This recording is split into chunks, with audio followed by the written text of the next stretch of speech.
Après quelques expériences de Dream Machine, on remarque souvent qu'il y a deux façons de vivre les sessions. On peut être soit passif et se laisser juste entraîner par ce qui est proposé par les sessions, par les programmes, ou alors on peut s'apercevoir qu'on peut interagir avec eux, jouer avec eux. Il y a deux types d'interactions. Les interactions qui sont plutôt physiques. Vous allez voir par exemple qu'en bougeant la tête, ou quelquefois en bougeant les yeux derrière les paupières closes, eh bien il y a des choses qui peuvent changer. C'est aussi pour ça que la position vis-à-vis de la Dream Machine peut avoir une certaine influence par rapport au programme. Faites quelques tests avec ça, en bougeant très lentement la tête sur des mouvements en spirale par exemple, ou des mouvements droite-gauche, et vous allez remarquer que les programmes ont tendance à réagir à cette action. Il y a un deuxième niveau d'interaction qui est plus au niveau psychique. En fait, certains effets de la Dream Machine peuvent vous permettre d'interagir carrément avec eux. Un très bon exemple, c'est l'effet tunnel.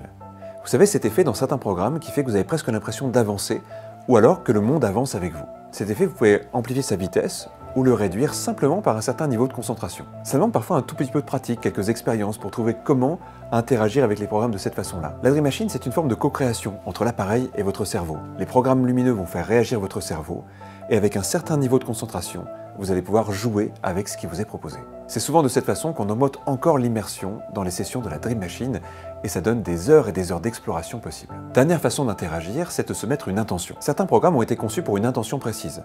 Tout ça est noté dans les descriptions. Que ce soit sur ces programmes ou d'autres, vous pouvez aussi vous mettre votre propre intention, soit pour renforcer celle du programme, soit pour partir dans quelque chose qui vous est propre et qui vous semble important. On vous invite à vous poser 3 questions pour poser une intention avant le début d'une session lumineuse. La première question, c'est quel est votre état de départ? D'où vous partez? Comment vous vous sentez? La deuxième question, c'est quel serait l'état d'arrivée? Ce à quoi vous voulez aboutir? À quoi ça pourrait ressembler? La troisième question, c'est comment vous pourriez identifier et ressentir que votre état passe de l'état de départ à l'état désiré.